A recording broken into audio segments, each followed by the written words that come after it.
Cari babakan juga kan saya lama nggak dapat apa-apa. Mama saya juga nggak dapat apa-apa, nggak ada bantuan apa-apa. Nggak ada bantuan gimana nggak ada. Orang sepi, orang ditutup, nggak ada. Ditutup semua, nggak ada.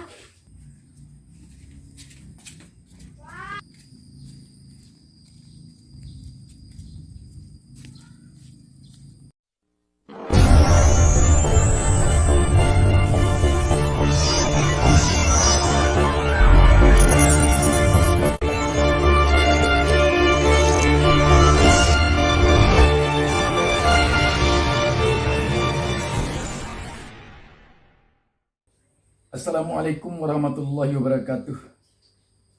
Alhamdulillah, kita jumpa lagi pada kesempatan ini. Saya Abu Saminarga mendoakan kepada Allah Subhanahu wa taala, Tuhan Yang Maha Esa. Semoga kita selalu berada dalam bimbingannya. Sahabat BN yang berbahagia, kondisi semakin parah.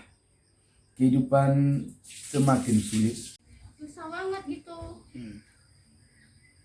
Nggak ada orang gitu. Ini mau satu minggu satu hari doang, segini sekali gitu.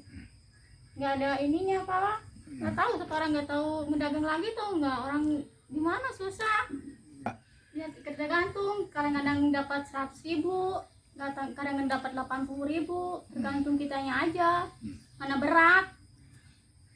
Sepi banget, nggak dapat apa-apa saya mah. Bantuan sosial enggak apa juga? Nggak ada. Kenapa enggak dapat? Nggak tahu saya juga. Ada mendaftar ke apa? Ke RT RW? RT tuh, cuma sayanya belum ini bikin kakak dari pindah ke Gegunungan gitu. Dari mana? Dari Cikuya ke Gegunungan. Oh, iya. Gegunungan belum dapat ininya. Jadi kalau udah pindah kakak katanya enggak dapat. Dapat katanya, nggak tahu juga saya juga. Itu daftarnya udah tapi belum dapat. Nggak ada. Cari babakan juga kan saya lama nggak dapat apa-apa. Mama saya juga nggak dapat apa-apa, nggak ada bantuan apa-apa. Nggak ada bantuan gimana nggak ada. Dijual tape ini udah lama? Udah mau 3 bulan. Oh, sebelum ini jualan apa? Usahanya? Jualan apa-apa. Oh, nah. Makan gimana selama ini sebelum jualan ini? Ya makan ya gimana aja. Pendapatan gimana aja, Pak. Ada enggak peminta Mbak pada pemerintah gimana ekonomi ini baik atau gimana? Ya iya, kalau misalnya saya sih orang namanya orang kecil, Pak gimana? Nggak ngerti gimana saya nggak ngerti. Namanya orang susah lah, namanya orang kecil gitu ya, nggak tahu apa-apa saya mah. Corona ini kemana Mbak? Saya nggak, kurang tahu, nggak ngerti. Aturan-aturan tuh nggak tahu juga. Nggak tahu. Orang saya katanya nggak boleh ke rumah sakit lah, nggak boleh itulah, nggak tahu saya juga. Pada tutup semua, toko-toko itu nggak ada yang buka. Sekarang pelanggan tuh emang nggak ada lagi. Nggak ada. Orang sepi, orang ditutup, nggak ada. Ditutup semua, nggak ada. Namanya Yapi.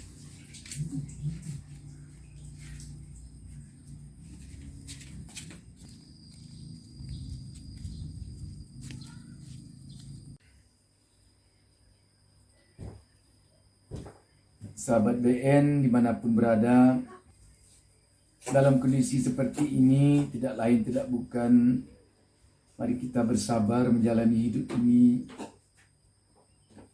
Mari kita bersabar dan jangan putus asa.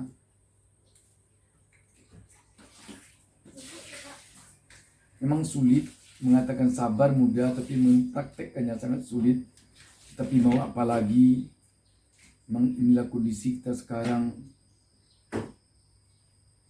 Kepada pihak pemerintah atau kepada Bapak Presiden Joko Widodo, saya ingin sampaikan, tolonglah Pak, orang-orang di sekeliling Bapak yang menyampaikan informasi ke publik atau yang melakukan klarifikasi terhadap berbagai informasi berupa kritikan atau saran dan masukan dari publik kepada pemerintah,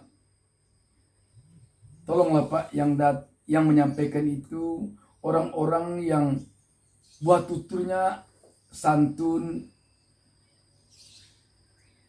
sikapnya bersahabat. Jangan orang yang suka berkata kasar. Jangan sampai buat tuturnya yang membakar emosi rakyat. Jangan sampai buat tuturnya yang tidak menyejukkan. Apa yang disampaikan oleh juru bicara namanya, humas namanya, atau apapun namanya dari pemerintah kepada rakyat, orang menjadikan itu adalah cerminan dari Bapak Presiden sendiri. Kalau ada yang menyampaikan informasi atau membantah informasi dari masyarakat yang mengatakan itu nyinyir, ini nyinyir, yang mengatakan itu hoak, ini hoak, dengan muka bengis, dengan kasar, dengan suara keras, dengan tidak ada bersahabat, orang akan menganggap itu adalah cerminan Bapak. Padahal Bapak Presiden orangnya lembut, orang tak biasa berkata kasar. Jangan sampai masyarakat frustasi gara-gara kesalahan-kesalahan kita dalam berkomunikasi, kesalahan-kesalahan kita dalam menjalankan sebuah policy. Dalam kondisi seperti saat ini, bangsa ini tenang, bangsa ini bisa fokus pada kesehatan dan perekonomian. Kalau rakyat menyampaikan pendapatnya, menyampaikan aspirasinya kepada pemerintah, mungkin memang tidak tertata rapi karena rakyat tidak dididik untuk itu dan tidak ada gaji untuk menyampaikan itu. Tetapi kalangan pemerintah, apalagi dari pihak istana yang menyampaikan informasi ke masyarakat, itu dia punya gaji, orang terdidik, dan orang yang telah terjamin kualitasnya. Sehingga kalau dia menyampaikan informasi kepada masyarakat dengan wajah garang, dengan mulut kasar, dengan mengatakan ini nyinyir, itu nyinyir, ini hoak, itu hoak. Aduh, orang membayangkan inilah cerminan pemerintah sekarang. Dan dampaknya nanti akan sangat besar kepada antipati publik kepada pemerintah. Dan lama-lama antipati publik kepada pemerintah akibat penyampaian informasi atau komunikasi dari pihak pemerintah tidak baik kepada masyarakat, kepada rakyat. Yang kita khawatirkan adalah berujung kepada krisis ketidakpercayaan atau kepada krisis kepercayaan rakyat kepada pemerintah. Karena itu sebelum terlambat, orang-orang yang emosional, saya kira untuk saat-saat seperti sekarang ini, jangan bicara dulu kepada publik.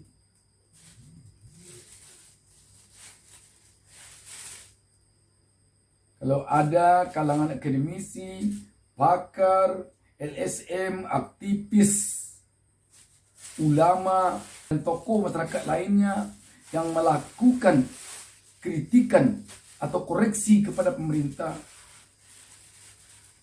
walaupun keras, tapi alangkah baiknya kalau pemerintah melakukan klarifikasi terhadap itu dengan baik, sehingga begitu panas datang, kalau yang menyambutnya dingin, nanti akan dingin, simpati akan datang. Tetapi kalau yang datang ini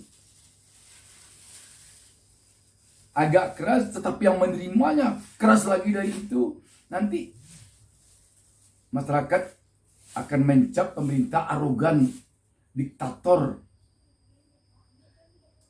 Dan susahnya lagi, inilah publik akan menganggap ini cerminan dari seorang presiden. Karena dia menyampaikan apa yang menjadi misi dari pemerintah. Pada kesempatan ini, mari kita lihat sebagai salah satu contoh penyampaian komunikasi yang baik dari pemerintah kepada publik. Dan mohon maaf, sengaja tidak kita tampilkan di sini contoh komunikasi yang buruk atau yang menjengkelkan rakyat dari pemerintah. setelah mendapatkan masukan dan juga respon dari masyarakat, Presiden telah memberikan arahan dengan tegas untuk vaksin berbayar yang rencananya disalurkan melalui Kimia Farma, semuanya dibatalkan dan dicabut, sehingga semua vaksin tetap dengan mekanisme yang digratiskan seperti yang disampaikan oleh Bapak Presiden sebelumnya. Hal yang berkaitan dengan vaksin gotong royong, mekanismenya tetap melalui perusahaan dan perusahaan yang akan membayar kepada seluruh karyawan yang ada, sehingga dengan demikian mekanisme untuk seluruh vaksin, baik itu yang gotong royong maupun yang sekarang mekanisme sudah berjalan, digratiskan oleh pemerintah. Presiden telah menegaskan bahwa dalam PPKM darurat ini tentunya sense of crisis seluruh kementerian, lembaga, para pemimpin itu harus ada. Untuk itu seluruh menteri, kepala lembaga dilarang untuk berpergian ke luar negeri. Yang boleh berpergian ke luar negeri hanya menteri luar negeri karena memang sesuai dengan bidang tugasnya. Yang lainnya, kalau ada hal yang bersifat khusus, harus mendapatkan izin secara langsung dari Bapak Presiden. Iya benar, kami sudah menerima surat dari Pak AHY yang ditujukan kepada Bapak Presiden. Diantar langsung oleh Pak Sekjen Partai Demokrat, jadi kami sudah menerima surat itu. Dan kami rasa kami tidak perlu menjawab surat tersebut karena itu adalah perihal dinamika internal partai. Itu adalah perihal rumah tangga internal Partai Demokrat yang semuanya kan sudah diatur di dalam ADART. Jadi itu aja, terima kasih. Demikian, semoga badai ini cepat berlalu dan semoga bangsa ini normal kembali. Assalamualaikum warahmatullahi wabarakatuh.